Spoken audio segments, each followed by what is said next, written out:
Olá, eu sou a professora Maria Inês, estou aqui para falar sobre o Graciliano Ramos, Segundo Tempo Modernista, e o livro da FUVEST, Angústia. Vocês terão aí um tempo de explicação e análise comigo. Vou falar do pertencimento, do Graciliano, ou seja, a segunda geração moderna. E os detalhes da obra, um livro muito interessante, muito diferente. É este aqui, ó, Angústia. Olha que legal. Tudo marcadinho aqui, porque tem umas partes aqui que eu vou ler para vocês, para ver se eu motivo vocês a lerem esse livro. Então, vamos começar. Eu vou compartilhar para que possamos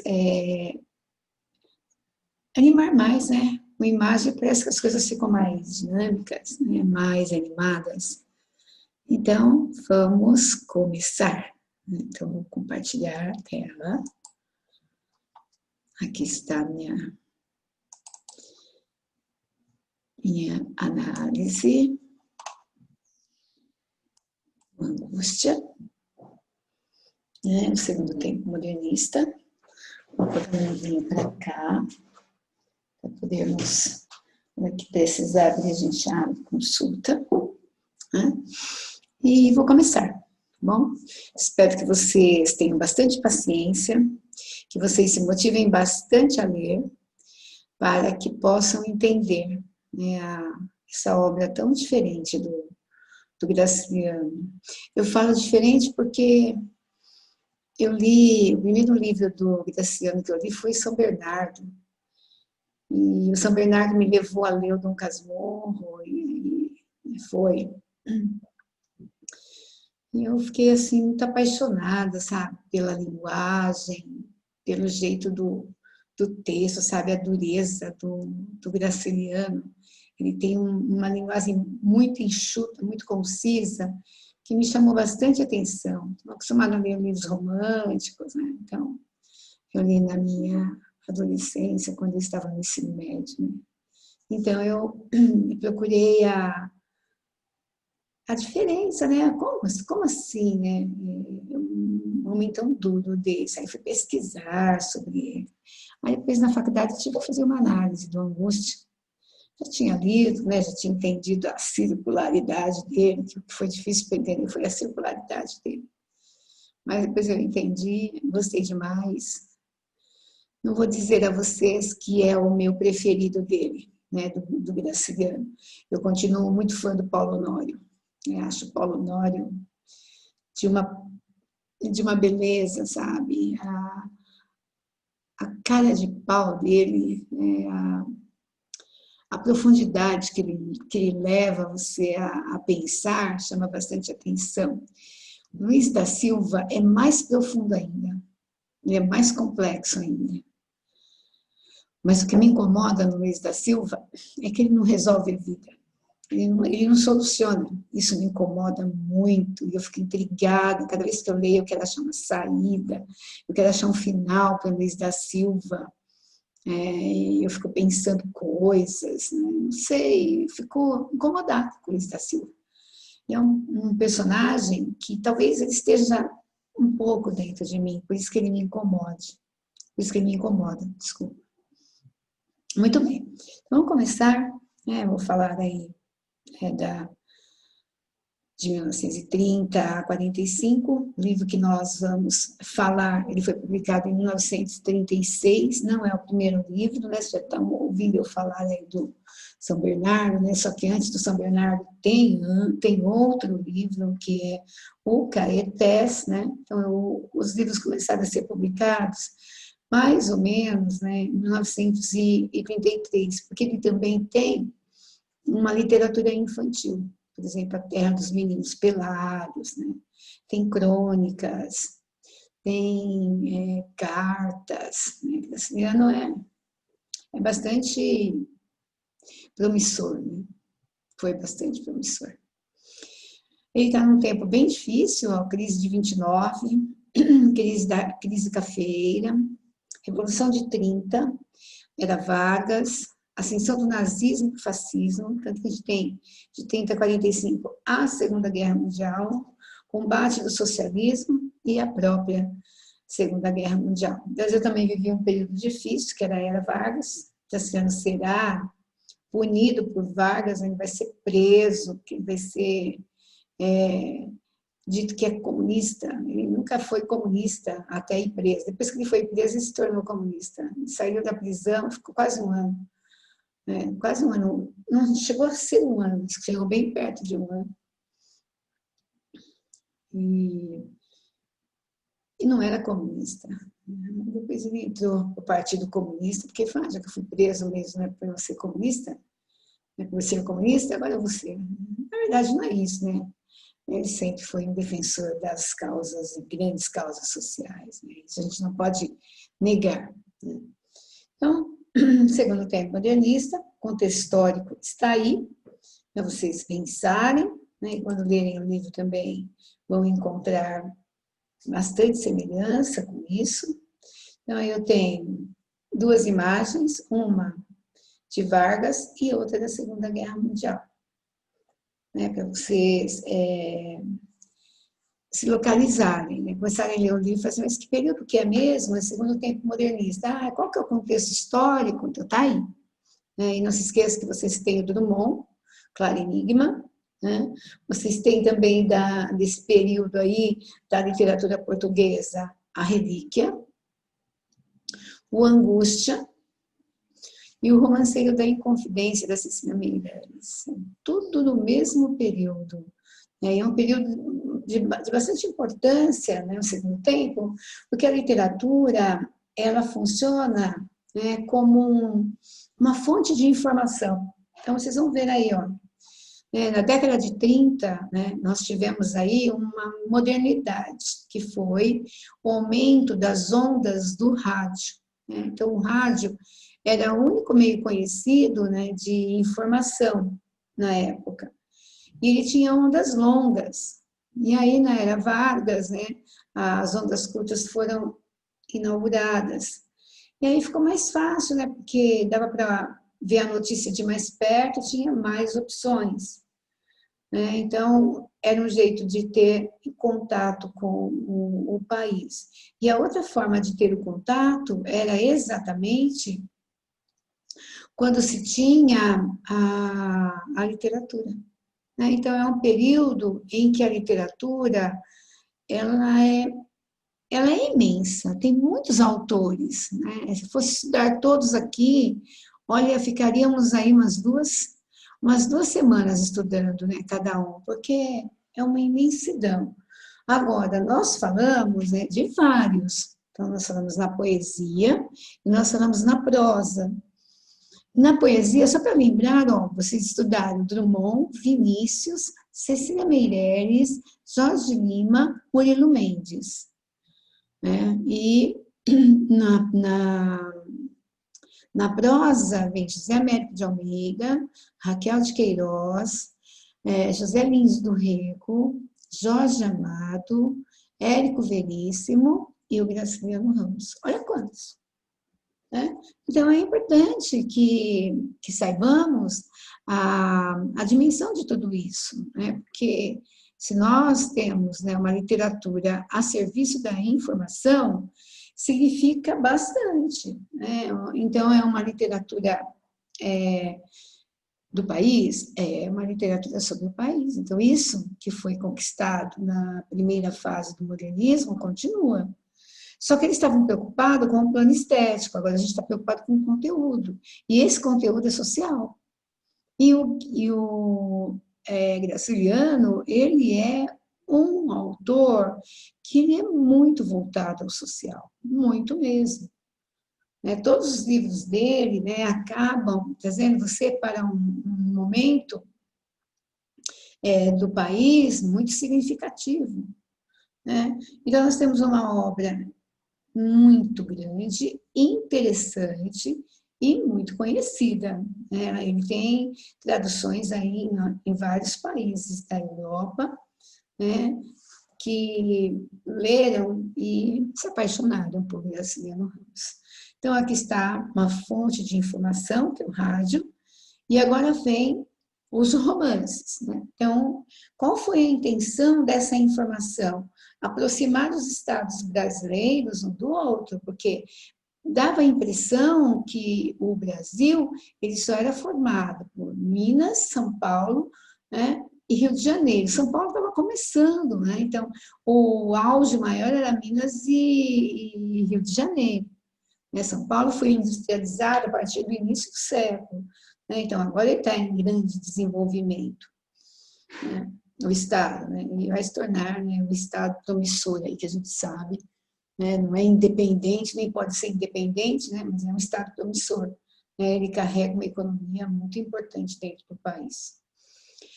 Bem, como que surgiu tudo isso, né? Nós, quando falamos aí do primeiro tempo modernista, nós mostramos a vocês que havia uma preocupação em divulgar o modernismo pelo Brasil todo. E aí surgiram os grupos, né? Então, grupos que fundaram revistas, grupos que fizeram manifestos, né? A divulgação foi total. E aí, no Nordeste, nós tivemos em 1926, por meio de um congresso, né? Que é o Congresso Regionalista do Nordeste, né? Liderado por Gilberto Freire, José Lins do Rego, José Américo de Almeida, para mostrar que o Nordeste é para o Brasil também, que ele precisava se integrar. Né? Então, eles vão lutar para isso e vão inserir na cultura, né, as questões vividas lá.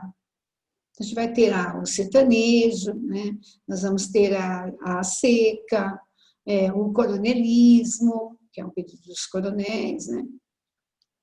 Nós vamos ter também a questão do fanatismo religioso, aí poderíamos pensar em Padre Cícero, né, e outros, na época de Lampião, né, então os cangaceiros. Então, o Nordeste ele está muito agitado, né, para ser esquecido e colocado de lado. Então, é preciso dar um caminho para isso. Então, o Grupo Regionalista do Nordeste quis mostrar que precisava tirar da senzala alguns brasileiros. Cuidado que eu estou falando de uma metáfora. Né? Então, o livro do Gilberto Freire, Casa Grande Senzala, né, representa bem isso. Né? Então, estamos em 1930 e ainda há pessoas na senzala. Né? Andei com o mito da caverna, que vocês conhecem tão bem. Né? Então, vamos lá. Em 1926, aí nós vamos ter 1930, já a publicação de vários livros, né? Vários autores se interessaram pelo grupo e se integraram, né? Inclusive o Graciliano Ramos. Então, o Graciliano, para ele se integrar, né, é aí que ele vai escrever o Vidas Secas, né, o romance mais famoso dele, né, mais conhecido aí, inclusive por vocês que fazem vestibular. Né? Então, qual que foi a finalidade, né, dessa literatura formada lá no Nordeste? Eu coloquei aí, ó, uma literatura comprometida com as problemáticas nordestinas, né, empenhada na denúncia dos entraves culturais e sociais. Então, a finalidade é empenhar-se, quer dizer, fazer denúncia para ver se a condição do sertanejo, né, e o povo do Nordeste em geral, não tinha só quem nasceu lá, né, a gente sempre teve imigrantes na terra, né, então a questão ela precisava ser resolvida, então eles vão colocar, e aí quais são os problemas, né? Então, eu coloquei aqui só alguns exemplos, né? O latifúndio, a seca, o jagunçismo, o cangaceirismo, o misticismo fanático, a corrupção, os coronéis, né? Então, isso vai virar tema dos romances. Então, eu vou ter autores que vão falar da seca, vou pegar um exemplo, né? Raquel de Queiroz, romance O 15, o Graciliano Ramos, no romance Vidas Secas. E quem mais que fala? José Américo de Almeida fala um pouco também. Aí depois tem o pessoal da decadência do engenho da cana-de-açúcar, é o José Lins do Rego, José Américo de Almeida. E dois autores que vão falar de causas sociais dentro de cidades. Aí eu tenho Capitães da Areia, do Jorge Amado, que é Salvador, e o Caminhos Cruzados, do Érico Veríssimo, que é Porto Alegre. O Érico Veríssimo tem muito com as questões sociais do Sul, né? Então, ele também está meio fora aí desse grupo regionalista do Nordeste, mas é considerado regionalista porque está fora de São Paulo, está fora do Rio, né? Então, tudo que vem, que não está envolvido entre Rio e São Paulo, é chamado de regionalista. Tá? Então, aí está a explicação. Aí eu tenho a imagem, para vocês verem, né, dos mais importantes, olha lá, né, dos mais que a gente vai estudar, né, são os que estudamos aí na prosa. Então, eu tenho o Graciliano, o José Américo de Almeida, o Jorge Amado, né, ali em cima o José Lins do Rego, aqui a Raquel de Queiroz e o Érico Veríssimo. São os que nós estudamos aí na prosa, né, vem o material que vocês vão ter aí a complementariedade, vocês já estão estudando essa parte do modernismo, né? Que eu que sou professora de vocês já vou dar Graciliano, então vocês já estão vendo aí praticamente a maioria deles, tá certo? Isso nós vamos estudar todos. E aí o Graciliano Ramos está aí no meio, e é dele que a gente precisa falar. Aí eu coloquei dois exemplos para vocês verem. A bagaceira, o tema é a decadência do engenho da cana-de-açúcar e o 15 é a seca. São os dois temas maiores, né? Então, quando se fala em seca, se fala em Padre Cícero, se fala em Lampião, nós falamos também em cangaço, né? E também no sertanejo. Quando se fala da bagaceira, que é o bagaço da cana-de-açúcar. Aí entram o José Américo de Almeida, o José Lins do Rego, né? Que vão explorar essas situações aí, né, da cana-de-açúcar. Então, eu coloquei aí só para exemplificar os dois eixos temáticos da época, né? E no Graciliano a gente vai ter também, se você juntar a obra dele toda, vai ter 3 situações, eu vou mostrar a vocês. Bem, como é que o Brasil se informava? Então, eu já falei para vocês, ou era por meio do rádio, ou era por meio dos livros. Então, eu coloquei aí umas fotos, né, para vocês analisarem. Então, vamos lá. Por meio da obra de grandes autores, exponta um Brasil multifacetado, apresentado em sua diversidade regional e cultural, mas com problemas semelhantes em quase todas as regiões. A miséria, a ignorância, a opressão nas relações de trabalho, as forças da natureza sobre o homem desprotegido. Então, aí está, né, um comentário aí sobre a cidade, né, o que acontecia nos estados, nas cidades. Né? Então, era um período bem conturbado. E aí tinha lá, né, vamos dizer assim, né, a iminência da guerra, né? E ela vai acontecer e eles vão passar por ela, né, sobreviver a ela. Então, aí estão os nomes que eu já tinha falado, só para dar uma confirmada. E aí vem agora, né, um caminho que eu vou seguir aí, do livro Angústia. Eu vou tentar mostrar a vocês o caminho que o Graciliano fez. Esse slide aqui ele mostra que não são apenas, né, os livros que vocês conhecem mais, Capitães da Areia, Caminhos Cruzados, né, quem mais que tem lá? Vida Seca, São Bernardo, que é bem conhecido também, o 15, da Raquel, né, do José Américo de Almeida e a Bagaceira, e assim vai. Tá? Aí eu também tenho outros romances vinculados a outros ciclos, né, a outras situações. Então, por exemplo, O Moleque Ricardo, Menor Abandonado, Pureza, Riacho Doce, romances desvinculados do ciclo Água, Mãe e Eurídice. Né? Então, há muitos autores, né, Dionélio Machado, né? Depois nós vamos ter mais para frente Dalton Trevisan, um pouco mais para frente Mário Quintana, e assim vai. né? Então, a gente precisa abrir a cabeça e saber, né, que o livro é a informação. E isso é interessante, porque quando você começa a ler o Angústia, o protagonista, que é o Luiz da Silva, ele tem o hábito de ler. Você fala assim, mas ele é o alter ego do Graciliano, porque o Graciliano lia muito, né? O Graciliano ele nem foi à escola. Mas eu vou falar um pouquinho dele aí nos slides, né? Porque eles eram muito pobres. Né? Tem umas declarações que ele fala que o que ele mais ganhou do pai foi surra. Ele apanhou muito do pai, sem saber nem por que apanhava, né? E não teve oportunidade. E aí ele queria ser alguém, né? Ele queria estar no meio intelectual, né? Você vai vendo assim pelo que vai vivenciando o Graciliano que ele ia terminar como escritor, não tinha como, né? Inclusive quando ele entra para a política também vai acontecer isso, né?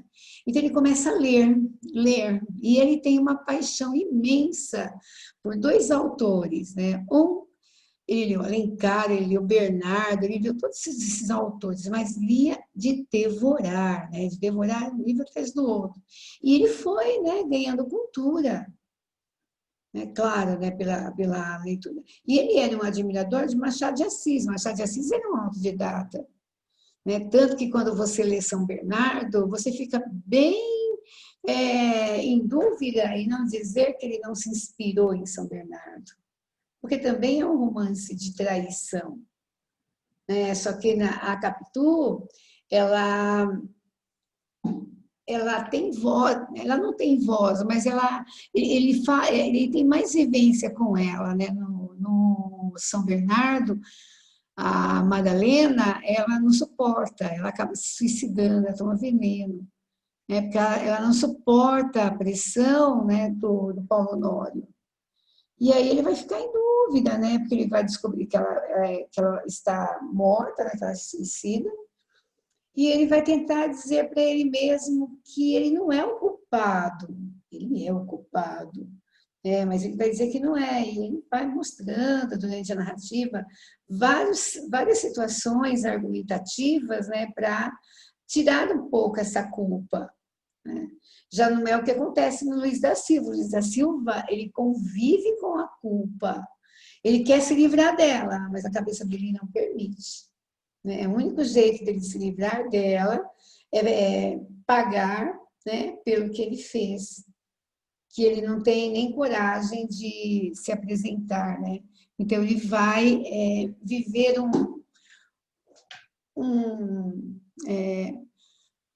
vamos dizer assim, né, um momento interior muito, muito conturbado e muito difícil. O Paulo Honório também vive isso, assim como o Bentinho também vive.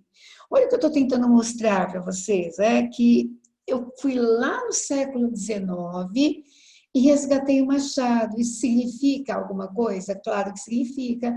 Muitos autores, né, e críticos literários classificam esse romance de agora como romance neorrealista, neonaturalista, né? Então, seria mais ou menos uma continuidade aí da obra machadiana e da obra Luiz de Azevedo. Veja que interessante. E há elementos deterministas no livro do Graciliano, Angústia, né? Então, há umas situações que não tem como justificar se não for pelo determinismo, né? Muito bem. Então, aí eu coloquei autores independentes, voltando lá na leva de autores que existem, né? Eu coloquei o nome dos livros, achei mais interessante. Black Ricardo, Pureza, Riacho Doce eu já li, é muito lindo, né? E aí tem Água Mãe, que eu já li também, e Eurídice também eu já li. Agora, esse Moleque Ricardo e Pureza eu não os li. Então, eu posso dizer a vocês que não deixa a desejar, não, são romances bem interessantes. Bem, quais são as características, né, desse segundo tempo, né, que esses autores seguem aí para ganhar tanta relevância, né? Então, primeiro, né, eles vão deixar de lado a literatura estética, aquela coisa, tem que ser verso livre, não pode ser rimado, a língua tem que ser brasileira, né, aquela coisa da antropofagia, do verde-amarelismo, né, aquela coisa toda. E vai mudar o rumo campo da literatura, ele vai cair no social. Na poesia, o primeiro a fazer isso é o Drummond, e o livro é O Sentimento do Mundo. Né? Na prosa, é José Américo de Almeida, um livro chamado A Bagaceira, bem no ano de 30. Aí, no mesmo ano, né, nós temos a publicação de livros como a Raquel de Queiroz, é o 15, no mesmo ano. Então, eu tenho um romance da decadência da cana-de-açúcar e tenho um outro romance falando do retirante e da seca. Né? Então, são as duas linhas que mais vão chamar a atenção aí nesse período. Regionalismo, porque ele vai falar das regiões, norte, nordeste, né? Aí tem o Érico Veríssimo, que é o sul, né? Tem autores que é sudeste, né? etc. Então, vai ficar no Nordeste. Por que o Nordeste? Por que o Nordeste fica tão em evidência? Porque está abandonado. É como se não fizesse parte do país, é muito estranho, né? Engajamento político, quer dizer, a crítica é política, então ele vai fazer crítica do Vargas, ele vai fazer crítica de gente do Vargas, né? Ele não vai perdoar, não. E vai se complicar por isso. Bem, a obra permite tanto Vidas Secas, quanto São Bernardo, quanto Angústia, mais o Angústia, uma análise sociológica e uma análise filosófica. Né? Porque a literária, só de você ler, você já percebe. Né? Isso é importante, quer dizer, né? É importante porque ele está dentro do segundo tempo, né? Caminhando para uma Segunda Guerra Mundial. E a literatura está caminhando junto, porque está evoluindo. Então, a dúvida é, ela vai sobreviver? Ela não vai sofrer sanções? Será que vai? Claro que vai. Vargas vai impor um período de sanção. Depois, do segundo mandato dele, não, mas no primeiro, sim. Né? Então, o sofrimento deles, né? Eles ficavam empolgados e, ao mesmo tempo, tinham que fingir que nada estava acontecendo. É difícil, né? Novas técnicas na narrativa, isso a gente pode perceber mesmo, né? O romance Angústia é um romance circular, ele começa pelo fim, então quando ele fala que ele estava doente, né? Que ele estava hospitalizado, é porque ele já está sarado, né? Perdão, ele já está são, e ao mesmo tempo ele, como que eu posso dizer, né? Ele vai conduzir a memória, né, de acordo com a necessidade, né, da cobrança interior que ele vai ter. Aí você fala, nossa, cobrança interior, né? Nossa, não tem um romance que falava disso, né? Que ele se cobrou tanto, que ele chegou até a se matar, e era um romance autobiográfico? Então, tinha. Né, um autor, não tem, né? Tem um autor que ele trabalha com isso, que é o Raul Pompeia. Nós vamos ter em outros autores da mesma época, mas em época anterior foi o Raul Pompeia, que trabalhou com o expressionismo. Né? Então, essa obra é uma obra expressionista. Ele vai criando a imagem do Luiz da Silva, da Marina, né, que são os dois mais importantes, né? Do antagonista, que vai acabar, né, iludindo a Marina, aí, né? Depois eu vou contando a vocês.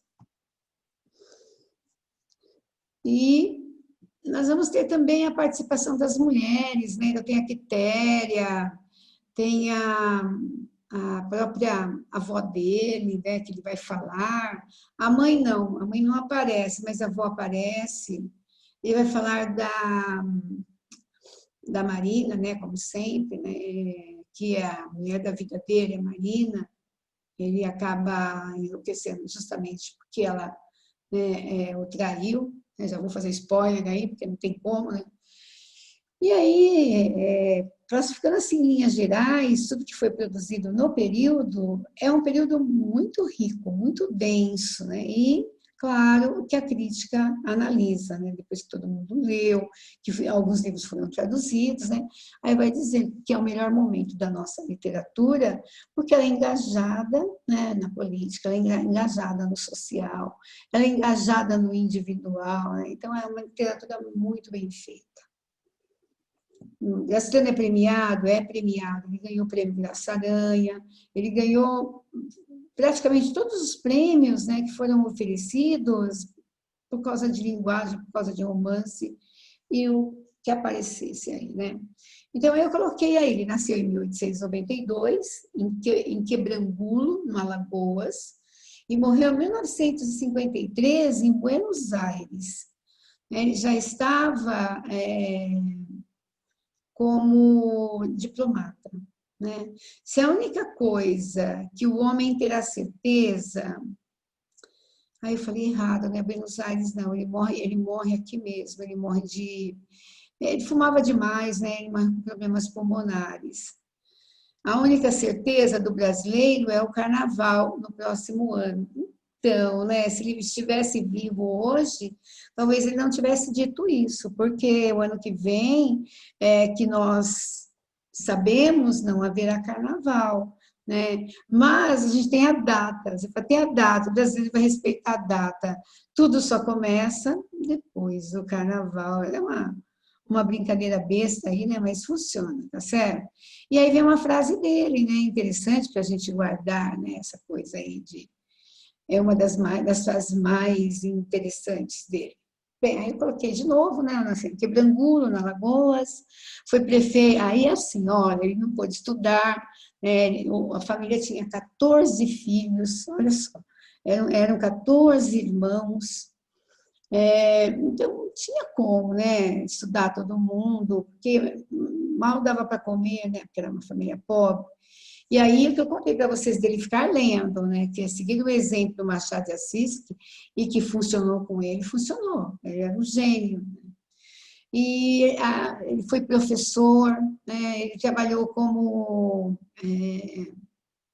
como chama? Bedel, né, depois foi professor, fez professor orientador, assim, nada de, porque não tinha formação, né? Porque ele lia muito, ele sabia muito, ele foi ensinando o que sabia. Ele fez um concurso público e acabou passando, né? E vai se garantir aí, né, na vida, né? Como funcionário público. Ele ficou conhecido na época na cidade de Palmeira dos Índios, e ele recebeu apoio para ser vereador. Ele foi super bem votado e se tornou vereador. Depois ele foi indicado como prefeito e ele foi eleito prefeito de Palmeira dos Índios. Aí vai começar a crise dele. Por quê? Porque ele não concordava com muita coisa que acontecia, né, politicamente falando, né, dentro da prefeitura. E ele escrevia relatórios e cartas, né, e mandava para o presidente, que era Vargas. E, por causa disso, ele foi parar na prisão, porque ele foi visto como um socialista, né, um sujeito capaz de mudar a cabeça dos outros, essa é a ideia. Né? Então, vamos dar fim nele. Mas não mataram, né? Não chegaram a fazer muita maldade, né? Acabou dando um pouco de sorte aí, porque as coisas mudaram, né, pelo lado dele. E foi durante o governo Vargas, em 1936, né, que ele entregou o livro para ser editado aí, né? E é interessante, né? Porque quando o livro saiu, o livro foi lido, né? Mas ele teve um amigo que morreu recentemente, que é o Antônio Cândido, que é um crítico literário. O Antônio Cândido, ele tinha lido São Bernardo, Vidas Secas, perdão, Caetés, Vidas Secas vem depois, né? E tinha achado assim maravilhoso, né? Porque a linguagem dele é muito diferente. E aí, quando ele foi ler o Angústia, né, ele ficou achando que não era Graciliano, porque ele determinou assim, né, que o livro ele tinha uma certa gordura, né, quer dizer, coisas a mais que não precisavam, que não eram hábito, né, do Graciliano. Então, a fala do Antônio Cândido, que era um crítico famoso, né, sempre que pôde fez críticas, né, entrou na cabeça dele, e ele mesmo começou a achar esse livro gorduroso. Não não era o livro dos sonhos dele, pelo contrário, e olha, inverteram, né, porque é um dos melhores livros dele, é o mais premiado. O mais lido é Vidas Secas, o mais premiado é Angústia. Quando foi publicado o Angústia, nós tivemos uns comentários, né, da época, do próprio Antônio Cândido, do Alfredo Bose, né, pessoas que eram do intelecto mesmo, né, que estavam aí fazendo as críticas, né, trabalhando com divulgações de livros e até já as editoras, né, principalmente as do Rio de Janeiro, né, que era mais evoluído lá do que aqui, porque lá era mais velho, né. E aí, ele começou a falar que o livro também não era bom, que ele não gostava. E ele andou mexendo, né, na segunda edição, até na terceira edição ele andou mexendo. E depois ele faleceu, ele teve mais tempo, né? Mas o próprio Antônio Cândido vai mudar de ideia, né? Ele vai dar uma palestra posteriormente, ele vai ter que reler o livro, né, por causa de uma homenagem que vai ter para os escritores. Né? E o livro escolhido para a homenagem, né, acho que a Academia Brasileira de Letras quer fazer, e mais umas revistas. Né?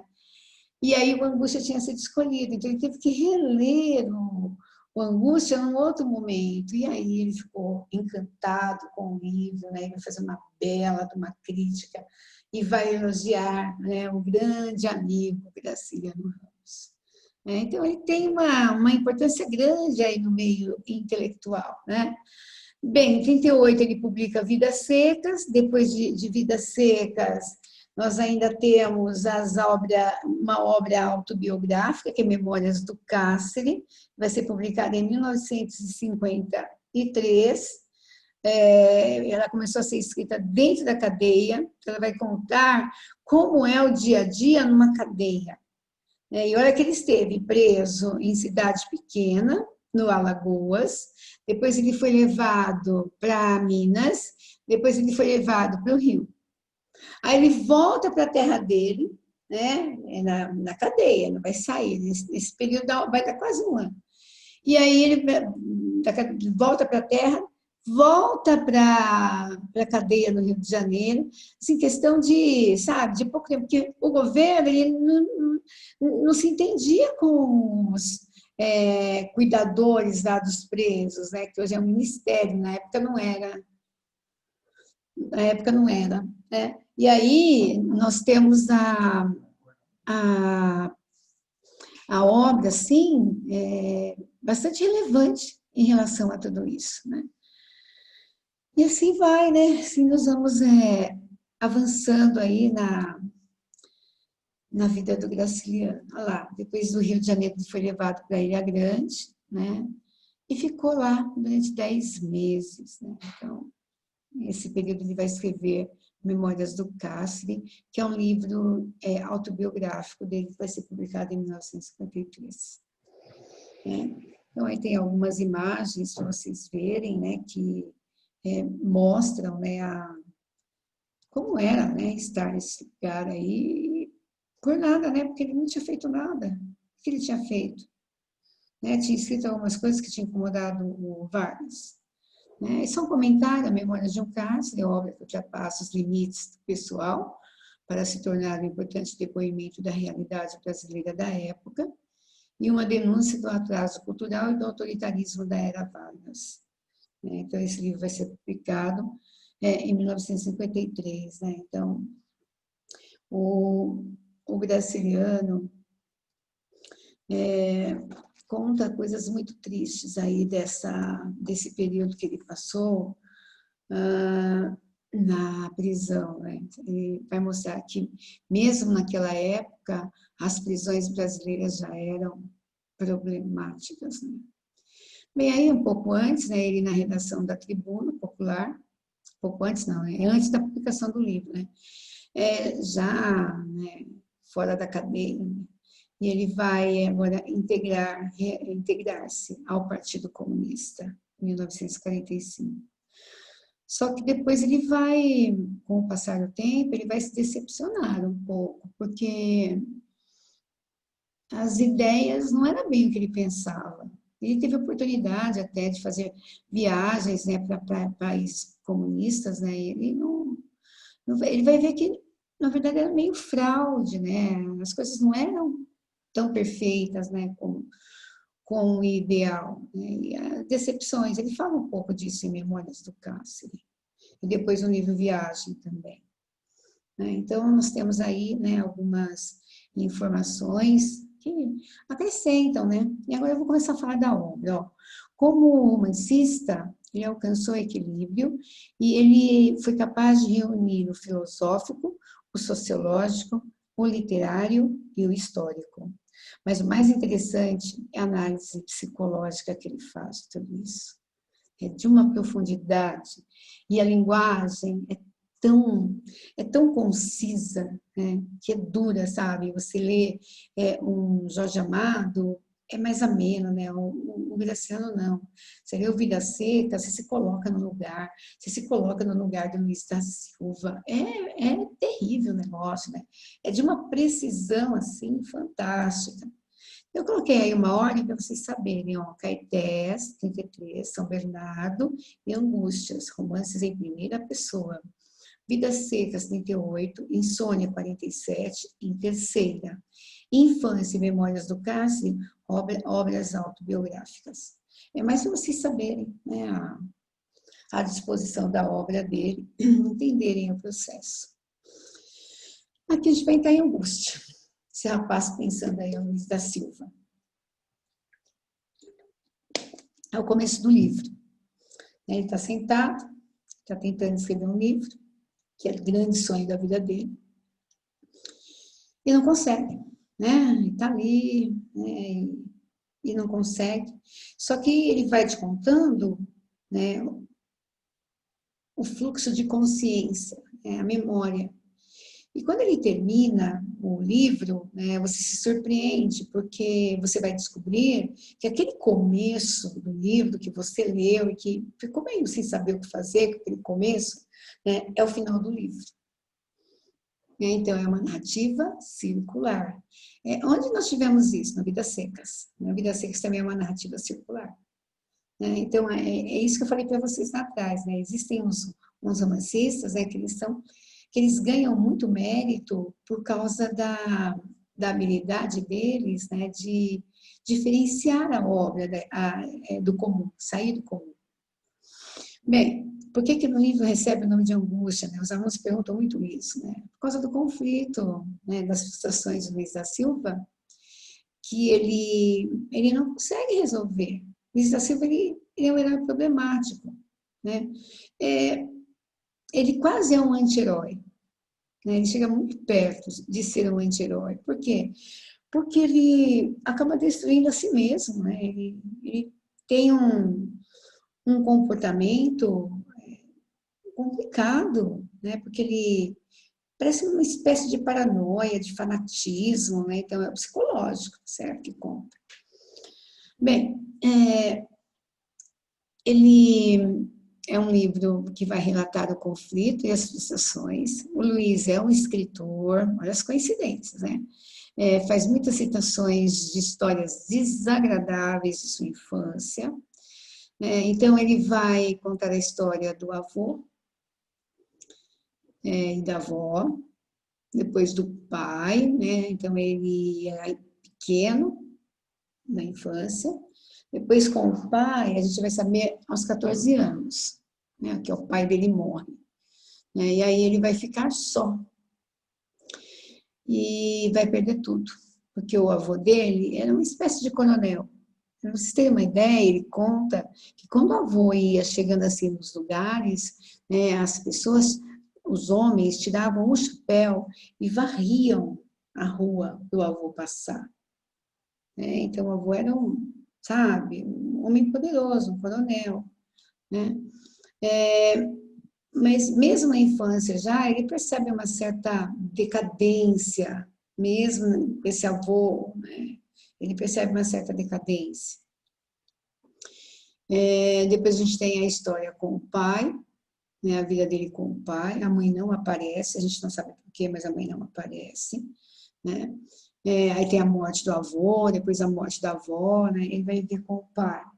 E aí tem uma pessoa que trabalha na casa, né, que cuida dele, que cuida do pai, né, que cuida dos afazeres. Então, não é assim, abandonado, né? Só que a casa que ele descreve, a fazenda que ele descreve, quando mora com o pai, assim, é decadência total, né? Então, ele não entendia as coisas assim como eram, né? Porque não é como hoje, né? Era bem diferente.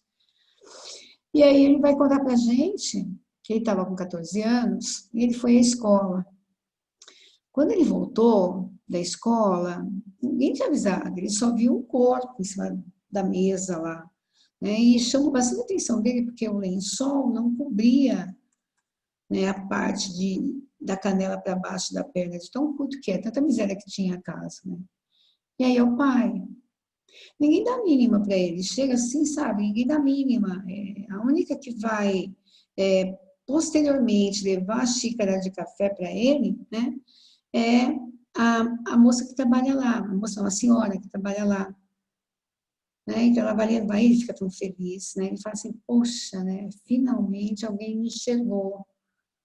E ele vai chorar de alegria, né? Porque alguém enxergou. Veja a condição de vida que esse menino tinha dentro da própria casa, né? E aí as coisas vão piorar, porque o pai estava endividado, não está tudo. Na semana seguinte ele não tem mais nada, nem onde morar. E não tinha quem cuidasse dele. Então ele vai virar mendigo, vai dormir na rua, vai virar mendigo, até que ele consegue um emprego. Ele vai sofrer, mas ele vai conseguir um emprego, né? Que é como funcionário público. Né? Ele vai fazer o concurso e vai passar. Né? Porque o Luiz, ele lia muito. Ele tinha o hábito de ler. Ele conta na época, quando ia para o centro da cidade, assim, né, encontrava as vitrinas, assim, das lojas cheias de livros, né, então ele até fala que os livros ficavam se oferecendo para ele, né, e para todos que passavam, de tantos que tinham, né, porque foi uma época muito interessante, né, porque eles tinham o livro como informação, eles queriam saber do Nordeste, eles iam Graciliano Ramos, né? Eles queriam saber do Sul, eles diziam Érico Veríssimo, porque eles sabiam, né, os leitores sabiam que as causas sociais estavam dentro do livro, né? Ou então o rádio, não tinha outro meio. Né? Bem, então, por isso que eu falei, né, que ele conta coisas desagradáveis. Depois ele vai arrumar emprego, vai conseguir pagar aluguel, vai ter uma pessoa que cuida dele, né, que é a Quitéria, que é uma senhora que ele paga, se fosse assim uma empregada mesmo. E vai trabalhar, né, com o Dr. Gouveia, e vai morar também numa casa alugada, né, do Gouveia, né? E o que ele vai fazer é escrever, né, escrever para jornais, né? Então ele vai passar a vida escrevendo, e ele era muito bom nisso, né? Então, de tudo que ele escrevia, assim, tinha grande valor, né? Então, encomendavam cartas, às vezes ele fazia até bico, é isso, né? E o fato de escrever levou a sonhar em escrever um livro. E ele vai escrever esse livro, e vai conseguir, e nós vamos ler esse livro, que é o próprio Angústia. É bem interessante a jogada que o autor faz. Então, vamos lá. O que eu tenho de importante nesse livro que vocês poderão ser cobrados aí da FUVEST, né?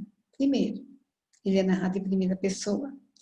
E é uma narrativa, né, que o Luiz da Silva fica o tempo inteiro sozinho, é um monólogo interior. Ele está contando para a gente, mas as personagens, né, não estão ali. Na verdade, ele vai escrever o livro. Quando ele terminar de contar todo o conflito da vida dele para nós, o livro está pronto, que é o começo. Né? E aí o romance é narrado em primeira pessoa.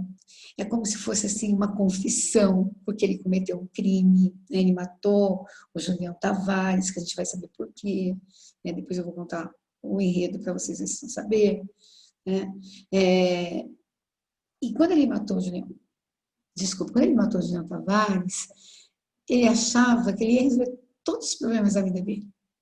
A situação que estava tão dramática, né, tão complicada, que a única forma, né, que ele encontrou de se livrar do problema foi matá-lo. Só que, e a cabeça? Né, e a culpa? Né, porque ninguém ficou sabendo que foi ele que matou. Né, porque ele matou o João Tavares enforcado com uma corda, depois ele usa essa corda para pendurar o João Tavares numa árvore, e o cara era forte, era gordo, ele fica até uns dias com o braço doendo. E as pessoas achavam que foi suicídio. Tinha razão para isso? Tinha, mas ele tem que fazer justiça com as próprias mãos? Claro que não. E aí vem a culpa. Bem, então vamos lá, vamos continuar. Uma narrativa em primeira pessoa, apresenta o personagem tenso conflito, ele tenta buscar respostas para seus atos, né? Então, a questão é por que perde tudo, por que isso, por que aquilo, né? Ele se acha meio vítima, né? Porque ele foi vitimado mesmo, né? Pela má administração dos bens da família, né? O pai não conseguiu, e o avô também não, né? Porque o avô já entregou para o pai uma fazenda decadente, né? Bem, ele está envolvido em intenso conflito, não é só um, né? Então, esses conflitos, ele vem desde a infância. Porque, poxa vida, o pai dele morreu, ninguém nem foi na escola avisar. Né? Ele chegou, ninguém enxergou ele. Né? Como se ele não estivesse ali. A única pessoa que cuidou dele, que falou assim, olha, você chegou, né, e levou uma xícara de café, foi a cuidadora deles lá. Né? Muito bem, ele busca resposta para seus atos, fica indignado, está sempre indignado, né, com as coisas que o afligem, né? E aí, nós poderíamos dizer que esse livro funciona como um diário íntimo. O livro tem vários gêneros embutidos, né? Além de ser uma narrativa, você tem bilhetes, você tem carta, você tem a fala do Jean Tavares, que é um advogado que atua, né? Então, tem várias mudanças, né, de discursos, né, várias vozes, né? É bem interessante mesmo. Né? Então, se é um diário íntimo, cada personagem é desnudado, e são vários personagens, né?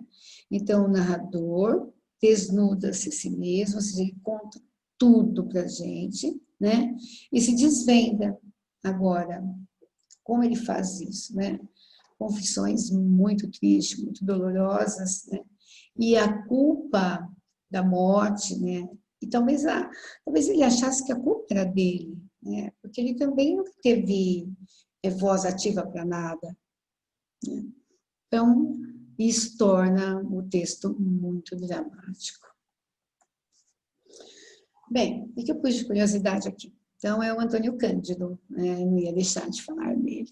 Então, a melhor visão que se tem no livro é dele. Então, eu coloquei aqui as palavras do Antônio Cândido para vocês entenderem o que eu falei até agora.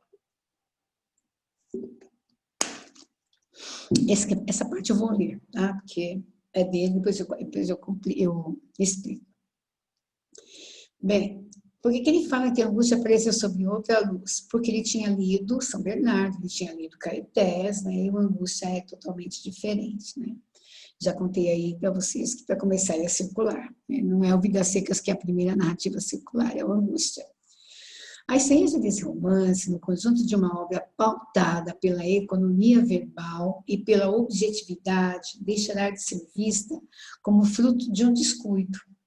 Descuido, aliás, que o próprio Graciliano confessará em carta para o crítico e em várias passagens de Memórias do Cárcere, para ser visto como opção estética. O que isso quer dizer, né? Que todas as mudanças que ele fez nesse romance, ele queria chamar a atenção, sim, né? E mostrar a habilidade dele, né, com a língua, mostrar a habilidade dele com a estética, né, mudando totalmente o estilo do livro. Bem, agora vem as falas do Antônio Cândido. Tecnicamente, Angústia é o livro mais complexo de Graciliano, senhor dos recursos de descrição, diálogo e análise, empregos aqui num plano que transcende completamente o naturalismo, pois o mundo e as pessoas são uma espécie de realidade fantasma, colorida pela disposição mórbida do narrador. A narrativa não flui, como nos romances anteriores, constrói-se aos poucos em fragmentos, num ritmo de vai e vem, entre a realidade presente, descrita com saliência naturalista. Existem várias zoomorfizações, né, no texto, e constante evocação do passado, a fuga para o devaneio e a deformação expressionista. Então, isso tudo já tinha falado, me baseei na crítica dele, né? Por que é expressionista? Porque ele está contando a história. Né? Quem garante que tudo aconteceu? Tem uma coisa que eu vou questionar. Será que ele matou mesmo esse Julião Tavares? Será que esse cara existiu mesmo? Né? Ou ele inventou tudo isso para poder escrever o livro e fazer o leitor ficar curioso e ler? A gente não sabe, a gente não tem respostas. Né? Então, é isso que ele está falando. Olha, é um livro complexo, né? De descrição, diálogo e análise, e ainda naturalista. Né? Então, eu tenho aí a zoomorfização, né, das coisas. Muito bem, vamos em frente. Sabemos já a opinião do Antônio Cândido. Bem, narrador-personagem, Luiz da Silva. Autor do livro, Luiz da Silva. Né? Protagonista, Luiz da Silva. Esse livro está dividido, ele é o tempo da memória, então ele não tem uma ordem. Né? Então ele lembra da infância, da época ele lembra do pai, da época ele vive o que está acontecendo agora, que é a vida em processo, que a gente fala. Né? Ou então ele lembra da Marina. São situações diferentes, ele vai embolando tudo isso. Então, você precisa ficar assim, muito atento para saber em que período que ele está. Então, ele não tem um tempo determinado. Né? E aí, nesses 3 tempos aí, nessas 3 situações, são 3 histórias. É a infância, quando vivia na fazenda do avô, com o pai e a avó. O outro é a morte do pai, que choca bastante. Né? E depois, quando ele conhece a Marina. Até onde essa relação vai parar. E aí vai parar, porque ele vai ficar desanimado, né, e vai não fica como culpado, porque ele não teve culpa do que aconteceu entre eles. Né? Ele tem culpa de ter matado, né, hoje, isso sim. Então eu falo assim, uma infância mais rica. Né? Na época do pai, a decadência, ficou na miséria, foi pedir esmola. Né? Aí depois ele começa a se reerguer, ele tem a ajuda de um amigo, e esse amigo indica uma pensão para ele morar. Ele vai morar nessa pensão e aí ele recomeça a vida dele. Aí ele vai arranjar emprego, né? E vai alugar uma casa, que é essa casa que ele está morando agora. Né? E a Quitéria é uma espécie de cozinheira, lavadeira, governanta, faz de tudo. Né? Que cuida da casa. E aí a vida adulta, né? Depois dos 14 a vida adulta. Então, né, na vida adulta tem-se a história da Marina, né? Tem-se a história do Jean Tavares e o desfecho dela. E aí tudo, por um fluxo de consciência, tá? Não existe diálogo, é tudo pensamento do Luiz da Silva. Não se esqueçam disso. Bem, o que nós temos que buscar dentro dessa narrativa? Né? As digressões estabelecidas. Por que há essas digressões? Porque o narrador, ele é tímido, né? Ele tem dificuldades de contar algumas coisas. Ele vem de uma sociedade patriarcal e ele, né, tem uma opinião de acordo com a sociedade. Então, todos os tabus que a sociedade da época tinha, ele tem. Então, a mulher, para ele, é inferior, né? Ela tem que ser virgem, né? Tudo, essas coisas, esses detalhes todos, né? Só contei dois aí, né? Aí, na infância, a timidez. A timidez ele culpa a família. Ele fala que a família não deu base para ele perder a timidez. A morte do pai, né, o abandono, a miséria que ele ficou, que ele teve que pedir até comida na rua para poder sobreviver. Depois tem os cobradores, que vão tirar tudo dele, inclusive a fazenda. Aí vão passar 35 anos disso, né? E aí vem o trabalho dele como jornalista, né, com o Dr. Gouveia. Né? E vem o Dr. Gouveia, né? E aí começa a vida rotineira. Então, ele tem uma casa, ele fala que essa casa tem ratos. Né? Ele fala muito de ratos, né? Ele fala muito de bicho, assim, né? Que representa, para mim, pelo menos, o rato representa a náusea, eu tenho nojo de rato. Né? E eu identifico isso nele, né? Como se fosse uma espécie de náusea mesmo, né? E perdoe-me, Luiz da Silva, né? Ele atua como jornalista, ele escreve para o jornal, é do governo isso, né? E essa vida rotineira é que vai desenvolver aí a narrativa, né? Eu tenho aí a Vitória, né, que é a empregada dele nessa casa. Ele mora num bairro que de um lado tem os ricos, do lado de cá tem os pobres, então ele fala de muita sujeira, de muita desorganização, né? E fala mal da vizinha, fala mal dos vizinhos, né? Ele é um cara, né, bastante convencional e segue também as tradições do convencionalismo, né? Aí mora uma senhora bem grudada, as casas são grudadas, né, do lado pobre. Né? Mora uma senhora, essa senhora muda, ele nem vê. E outras pessoas mudam para essa casa. Né? E aí a Marina e os pais. Ele gostava muito de ler no fundo do quintal, inclusive o espaço é um dos espaços da narrativa, né? No começo é a fazenda do avô, depois é a casa do pai, depois é a pensão, depois é a casa que ele aluga, né? E ao mesmo tempo, a, a questão aí, né, do casar-se. Ele tem intenção de casar, né, e vai surgir oportunidade, porque ele vai arranjar uma namorada, que é a Marina. E como é que surge essa namorada? Então, a Marina muda para essa casa, vizinha, grudadinha nele, né? Segundo ele, depois ele vai contar, dá para ouvir até as pessoas fazendo xixi, né? Um de dois, tomando banho, falando, né? E ele colava o ouvido assim para ouvir o que estava acontecendo, né? Então, ele trabalha como jornalista, doutor Gouveia, vai ter uma vida rotineira, ai, meu Deus, o nome dela, deixa eu voltar que me deu branco.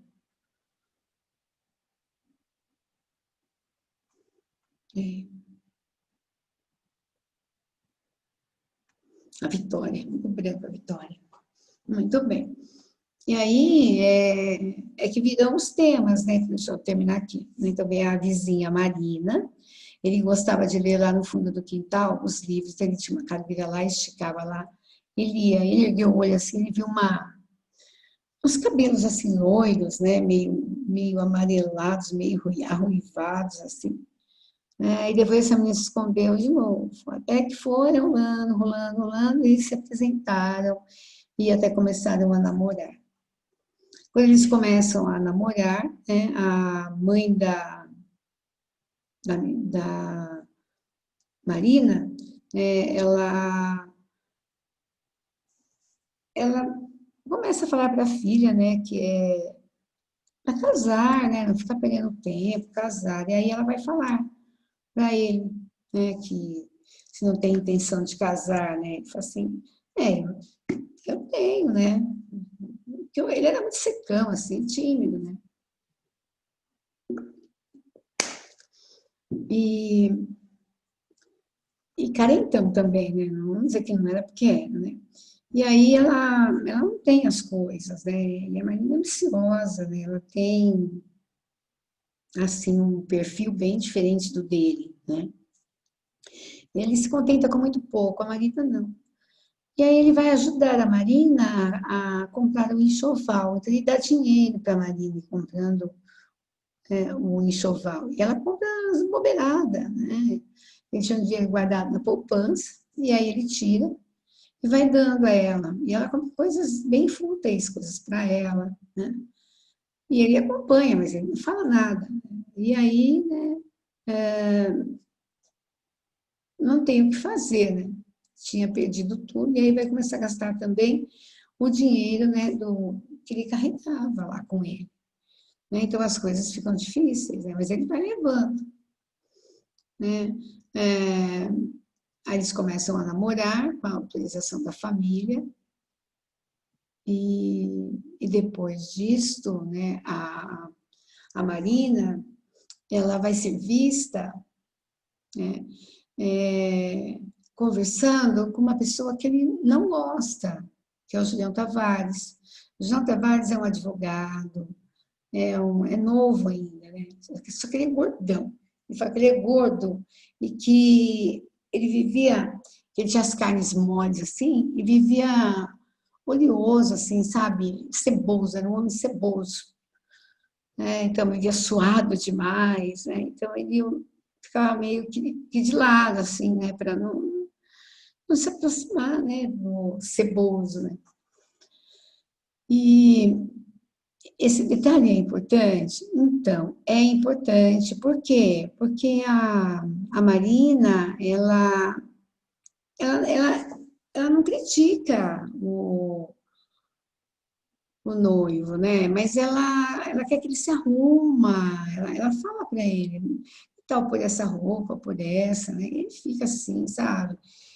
Talvez se tivesse continuado com ela, talvez tivesse mudado, né? Porque a mulher tem a chance de mudar, né? Esse detalhe aí, né? Oh, vamos lá no banheiro, né? Faça alguma coisa, né? O homem, ele é mais desligado mesmo, mas a mulher não, né? E aí a preocupação dele em dar essas coisas para ela, porque ela não tinha, né? Era uma família pobre. E o Julião, ele é visto assim, né, pelos pobres como rico e pelos ricos como pobre, né? Porque é o que é a leitura que a Marina faz.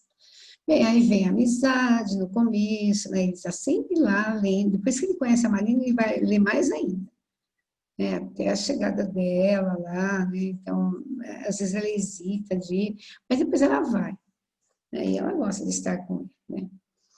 Muito bem, aí depois vem a questão do enxoval, a compra do enxoval, que eu já falei para vocês que ele vai dar o cartão na mão dela, ela vai gastar tudo e não vai comprar praticamente nada, porque o que tem aí de especial? Bastante, né? Porque se ela é uma moça pobre, direitinha, né? Ela não vai levar a sério essa solicitação aí que foi feita, né? De casamento, de noivado sério, né? A questão é que foi impedida, né? Por várias razões, né? Primeiro, que ela gostava mais do Julião Tavares.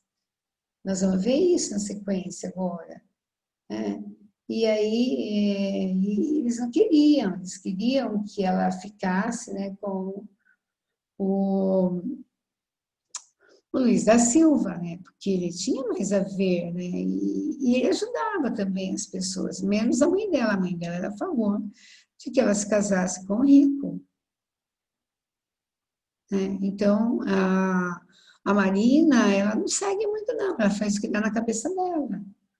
Né? Então, embora ela tenha orientação para isso, né, que é o patriarcalismo, ela não vai fazer, ela vai simplesmente ir ganhando tempo, assim, com o Julião. Né? Eles continuam o namoro, né, com a mesma... Pelo menos ele não acha que está igual, né, mas ele fica. Né? Até que um belo dia, né, o o João Tavares veio visitá-lo, né? E ele não gostou, porque ele veio até a casa dele. Então, ele vai ficar com mais raiva ainda do João Tavares, né? E aí, com o passar do tempo, ele começa a perceber que a Marina, ela vai se afastando dele, né? Deixa eu achar aqui um trecho, olha. Eu separei aqui para ler para vocês. Eu ia colocar aí no slide, mas eu preferi ler, né? Eu acho que isso é mais interessante. Olha aqui.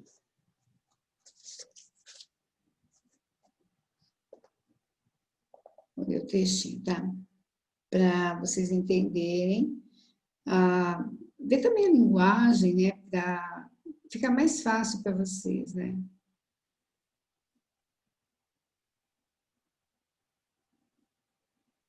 Olha lá. A frase antiga me perseguia, mas por mais que tentasse reconstruí-la, não havia meio de tê-la completa. Bem-aventurados que têm tempo desse.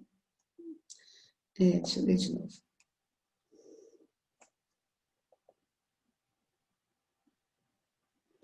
Bem-aventurados os que têm sede de justiça, e o resto, que aconteceria a esses homens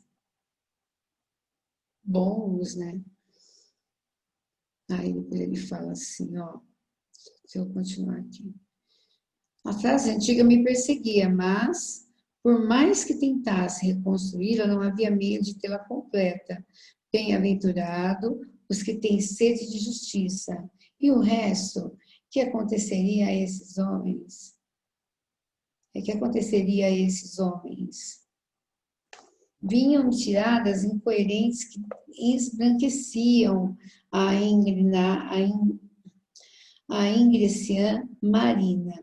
Fez muito bem, prejuízo pequeno, insignificância, é o que lhe digo, sem falar nas responsabilidades e nas encrencas. E logo, dona Albertina, guarda segredo, se não guardar a reputação de Marina, dá em ossos de minhoca.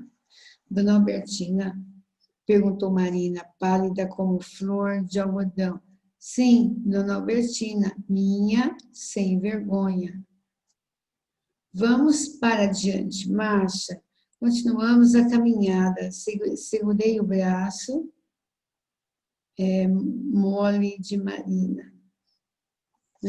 Então, aí você tem um trecho em que a linguagem é bem enxuta, ele usa bastante períodos coordenados, ele quer se aproximar bastante da oralidade. Na oralidade, a gente usa mais os períodos curtos e as coordenadas.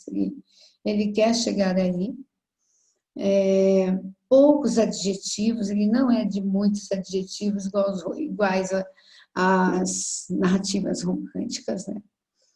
Então, ele tem o adjetivo, mas ele é muito enxuto. Outro detalhe aí é a capacidade dele de fazer a compactação da cena. Então, às vezes eu vou ler assim, um livro, eu tenho uma cena, ela pega 3, 4 partes. No romance, esse daí, os contos e os romances, né, que foram feitos aí no primeiro tempo, modernista, eles introduziram esse desejo e agora estão tentando, né, pelo menos, a pensar por tudo isso, né? Muito bem, então vamos lá, para frente. Quais são os temas principais de Augusto? Vocês já podem ter percebido, né? O poder econômico, isso aqui também é bem interessante. A Vitória, que é a empregada dele, ela tem mania de guardar dinheiro, enterrando o dinheiro em buracos em fundo do quintal. E o Luiz, ele é muito relaxado com o negócio de dinheiro, né? Ele deixava dinheiro em qualquer lugar, as moedas, né? E ela pegava e guardava, ele sabia, né? Ele não quis pôr fim em tudo isso, né? Então ele continuou, né? E aí ele começa a ver, né, que o dinheiro faz muita falta. Né? Então, a ideia, né, é que vocês percebam exatamente isso. Né? Essa dificuldade mesmo, né, de aceitar a falta, né, porque tudo né, é difícil. No começo da mudança que ele vai aí para essa casa, ele fala, né, que ele tinha guardado um pouco de dinheiro, né, mas não era suficiente para tudo que ele queria. Mas é melhor do que nada? Ah, sim, mas não é suficiente. Então, ele mostra isso, quando chega no final do mês, ele fala para a Vitória, Vitória, eu deixei umas moedas, eu não estou achando. Ele sabe que é a Vitória que pegou e enterrou, né? Eu deixei umas moedas, sabe onde eu deixei? Eu não estou achando, né? Lá eu limpei a casa, não achei nada. Só que depois ela aparecia com as moedas, aí ela falou assim, olha, eu achei no canto tal, né? E, na verdade, ela tinha levado. Né? Depois ela dá para ele, né? Não tem necessidade do dinheiro todo que ela está juntando, né? Mas ela faz a parte dela. Né? E ainda faz uma brincadeira, né? Qualquer dia ela vai esquecer o valor que eu tinha deixado e trazer o dobro do valor, né? Que eu pedi, né? Ele tira o sarro, né? Bem, se ele tem metalinguagem, né? E nessa metalinguagem vai falar do texto, e aí vem a finalidade do texto, né? É interessante observar que atrás de tudo isso ficou um berço de espuma. Deixa eu voltar, gente, tem uma viajada aí. Então, nesse complexo de inferioridade, a sexualidade reprimida, então ele vê aqueles machistas, né, que exigem a pureza da mulher, né, e a Marina vai deixar de ser pura, não vai demorar, né? Se não retomar a história, ela já não é mais pura, né? Então, a gente tem aí uma outra informação bacana, que é do sexualidade reprimida. Ele sai muito com prostitutas, né? Ele não tem como resolver os problemas necessários dele, então ele sai com prostituta. E o tempo que ele namora com a Marina, não chega aos finalmente, né? Não chega. Ele vai ficar bem frustrado com isso, né? Depois tem lá a fragilidade e a dependência da mulher na sociedade patriarcal. A gente vê isso na Marina, né, na Vitória, na Quitéria, né, na própria avó. A avó é totalmente submissa ao avô, né? Então, para ela, foi mais fácil como eu posso dizer, né, de se identificar. Há também o moralismo nordestino dominante, né, que é essa coisa, né, de seguir o que a maioria fala, né, o que a sociedade impõe como regra. E o Luiz da Silva né, eu acho também preconceituoso. Em relação à mulher, então, pior, né, porque ele quer uma mulher que seja submissa a ele. A Marina não é submissa. Né? A Marina, ela tem a vida dela. E ela é ambiciosa também, né? Ela está com ele porque ela gosta, mas eu acredito que se ela tiver uma oportunidade, ela larga. E vai acontecer isso, né? Porque ela vai conhecer o Julião Tavares e vai se envolver com ele. E ele vai ficar doido da vida quando ele souber disso. Né? E que é vamos dizer assim, a parte mais interessante da história, né?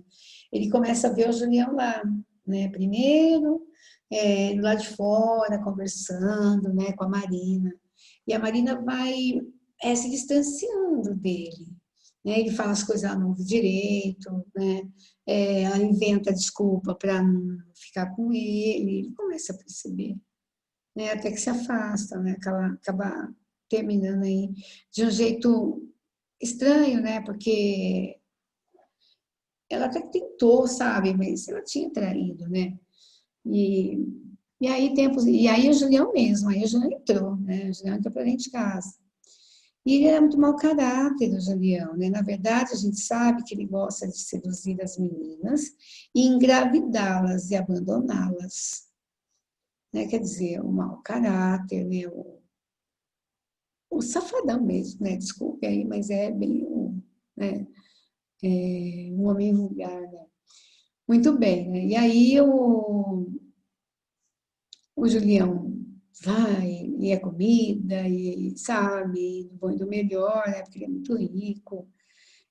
E aí todo mundo fica crendo que ela vai casar com ele. Só que depois que ele conseguiu transar com a Marina, né? Porque ela vai até engravidar dele, ele começou a vir menos a casa, combinava e não vinha, né? Começou a se afastar, porque não queria mais nada com ela, já tinha conseguido tudo, né? E aí a Marina, ela vai sofrer, porque ela vai engravidar, né? Então tem até uma parte no livro, né, que o Julião encontra a Marina e a mãe, né, quando elas estão indo pro médico, né, porque ela falou que ela estava com enjoo e tal, e a mãe falou, não, é melhor consultar o médico. Aí ela vai, né, e vai descobrir que está grávida. E aí já vou fazer o spoiler, né? Ela vai depois tirar o bebê, né? Ela vai à casa de uma parteira, né? E antiparteira, né? E vai fazer o serviço, vai tirar o bebê, vai fazer o aborto. Né? Porque ela não queria, né? E agora ela tem razão, ela tem menos razão ainda para querer. Então, essa é a ideia, né? Bem, aí a gente está mexendo com o moralismo nordestino. O que a gente espera, né? A história é essa, certo? Então, aí ela engana o Luiz, né? O Luiz descobre, abandona a Marina e vê, né, o Julião na casa dela, né? Com comida, né? Com passeios. Ela vai falar mesmo que para a mãe que ela quer ficar porque ela tem tudo isso. Né? E a mãe dela vai permitir, né? Muito bem. Então, o que é uma angústia? Né? A angústia é uma viagem, né? Então ele vai viajar entre a vida presente e a memória. Né? Então, é uma viagem interior. Né? Depois que ele vê que a Marina está grávida do Julião, né? E abandonou, ele já sabia que acontecia isso, né? E aí ele até volta atrás em não matá-lo, né? Mas não é o que acontece. Né? Ele começa a faltar, entregar coisas que não eram para entregar na casa dela, né? Na casa dos pais dela. E aí, claro, que esse relacionamento vai se acabar. Né? Então, eu coloquei aí, ó, pois o passado muitas vezes é tão áspero ou desculpa aí, o passado é tão áspero ou duro, né? Porque agora tem um cachorrinho, né? Tá certo? Ele insiste na transição, muitas vezes é tão áspero e como que eu posso dizer, né? É doloroso para ele, né? Para o Luiz, né? Fazer esse papel aí. Porque ele é moralista, ele tem os preconceitos, né? Né? Então ele não ele não gosta dessa condição aí de ser o cachorrinho, né? O enganado, o bobão, né? E aí ele fica com muita raiva, ele já tinha raiva do Juliano, fica com mais raiva ainda. Né? E aí ele começa a sentir vontade de fazer coisas, né? Que é matar o Julião mesmo. Ele acha que a única saída que ele tem para deixar de sentir o que ele sente, né? Aquele nojo, aquela náusea, né? do Julião Tavares, né? Matando o Julião. Né? Então é aí que está o problema. E aí tem uma personagem chamada Silvio, é um mendigo, né? Ele cata papel na rua, papelão, né? Ele vive disso. E quando chove, ele aparece na casa do Julião, às vezes aparece lá, e às vezes dorme lá, né? Porque o Julião Esse outro lado aí, ele é bom coração, né? Ele é grato ao que fizeram por ele, porque também praticamente foi abandonado, né? Então, a ideia agora é ver o que ele vai fazer, ele vai matar o Julião. A partir do momento que ele souber que ele já está namorando uma outra moça, num bairro mais distante, e ele sabe quem é, e fala a moça dos olhos verdes, aí fica louco. Aí ele vai atrás de Julião. Ele começa a ir atrás. E um belo dia, o Julião saiu da casa da moça, né? E estava voltando para a casa dele, mas ele ia pegar o carro, né? Porque o Julião tinha carro, né? E aí ele parou bem no caminho, assim, para acender. Né? Ele pôs o cigarro na boca e foi acender o fósforo, parado ali. E ele anda, porque ele estava com a corda e com uma vontade enorme de matá-lo. Então, se o Julião não tivesse parado ali, talvez ele não tivesse sido assassinado. Né? Mas ele vai, aí ele fica revoltado, ele vai, pega aquela corda que ele ganhou de presente do seu Ivo, né? Porque seu Ivo não tinha que dar de presente, perdeu a corda, ele começou a andar com aquela corda. Né? E a corda que vai matar, né? o Julião Tavares. Né? E aí ele vai passar a corda no pescoço do Julião e simplesmente vai pendurá-lo numa árvore para dizer que é suicídio. E isso vai deixar o rapaz atordoado, né? Isso incomoda, aí vem a culpa, né? Aí eu coloquei o seguinte aí, olha. O que o Luiz da Silva busca na viagem ao passado é a recomposição de uma integridade individual, talvez jamais existente, e, consequentemente, a paz de espírito e o fim de sua incompatibilidade com o mundo. Luiz da Silva busca uma outra relação com o tempo, diferente da necessidade de aceleração de que ele encontra na cidade. Né? É que ele faz umas confusões, né, com o passado, a época que ele viveu no sítio do avô, né, no sítio com o pai, e na cidade. Né? Então, ele acha que lá foi melhor. Né? Então, ele fica nessa dúvida aí. É até interessante, né, essa relação campo-cidade, né, que aparece em tantas obras aí. E aí, essa necessidade, né, de encontrar a certeza de tudo, né, e acabar com essa decepção na vida, né, não vai desaparecer, porque com a morte, com o assassinato, vai ser pior. Aí que ele vai ficar atordoado, ele vai pirar, gente. Aí você vai lá no final, né, você vai ver, né, antes disso ele xinga a Marina, né, ele encontra a Marina voltando da casa onde ela foi abortar, né, e ele chama de puta várias vezes, ele humilha a Marina, da pior maneira mesmo. Né? E aí, no final, tem um homem que vai vender um bilhete de loteria para ele, né? Tem até um número, né? Ele fica repetindo esse número várias vezes no final, né? E vai... deixa eu pegar aqui para a gente ler. Esse finalzinho aqui, que é bem interessante.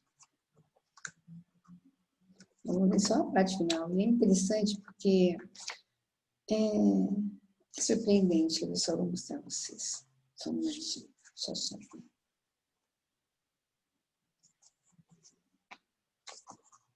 Sempre que tem a mudança de capítulo, tem o asterisco, né? Porque ele não é dividido em parágrafos, né? Aqui. Cheguei ao final. 16.384. Olha que bacana. Vou voltar aqui, ó, bem no comecinho dessa parte, para mostrar para vocês, vocês conseguem ver. Tá vendo aqui, ó? É um parágrafo só. Esse final é um parágrafo só, olha só. Né? E aí, ele está muito atordoado, Ele surtou. Né? E ele começa a lembrar, nesse último capítulo, de todas as pessoas que ele vivia, ia à casa dele. E aí ele fala que ele imagina que todas essas pessoas, né, estão ali no colchão com ele. Do passado, da infância, né, da cidade, de toda a vizinhança, todo mundo no colchão. E ele termina assim, ó, quer ver que legal? Triste, né? Ele tá pirado, tadinho. Que logo isso. Assim, ó. O último que aparece lá é o José Bahia. José Bahia, meu irmão, estamos tão velhos.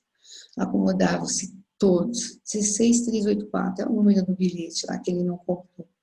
Um colchão de paina. Milhares de figurinhas insignificantes. Eu era uma figurinha insignificante e mexia-me com cuidado para não molestar as outras. 16384. Íamos descansar. Colchão de paina. Até a Marina pensa em colocar nesse colchão de paina. E aí, o que você tem que questionar é o seguinte, né? Não é um colchão de palha. Se fosse um colchão de palha, ele estaria preso. Não é um colchão de palha de paina. Então, ele não foi preso. Então, ele está em algum lugar. Aí você volta no começo da narrativa, de uma forma bem legal, e relê. Levantei-me há cerca de 30 dias, mas julgo que ainda não me restabeleci completamente. Das visões me perseguiam naquelas noites compridas, umas sombras permanecem, sombras que misturam a realidade e me produzem calafrios. Há criaturas que não suporto. Os vagabundos, por exemplo, parece que eles esqueceram muito, e se aproximando de mim, não vão gemer peditórios, vão gritar, exigir, tomar-me qualquer coisa. Ele fala isso porque os pobres achavam ele rico, né? E os ricos achavam ele pobre. Né? Então, nós vamos agora fechar. Né? O narrador de angústias não dá conselhos, né? E pelo contrário, ele dá indício de como o homem moderno está perdido no mundo em que vive. Isso tudo é Antônio Cândido, hein, gente? Se vivesse no campo em que passou a infância, o narrador acredita que sua vida seria diferente, pois a vida em comunidade era mais simples para as pessoas que não tinham tantos tormentos e inquietações interiores. É esta simplicidade e a tranquilidade com que Luiz da Silva sonha ao querer fugir para a sua memória. Luiz termina o livro narrando os delírios mencionados nas páginas iniciais, pois ele começou a escrevê-lo a partir do fim de suas alucinações. Quando ele efetivamente foge da realidade, fica preso em sua mente, ele não consegue ser um homem comum. Será sempre um viajante da memória para poder, através de suas viagens entre o passado e o presente, suportar sua vida. Então, o que eu quis dizer com isso, né? Que ele vai conseguir escrever o livro para tentar suprir a culpa, né? E praticamente se entregar, né? Porque ele realmente é um assassino, certo? Aí, termino a minha aula. Espero ter ajudado vocês, né, a entender mais esse livro. Os que não leram, se motivem, né, a ler um livro tão interessante como este. Um beijo. Até.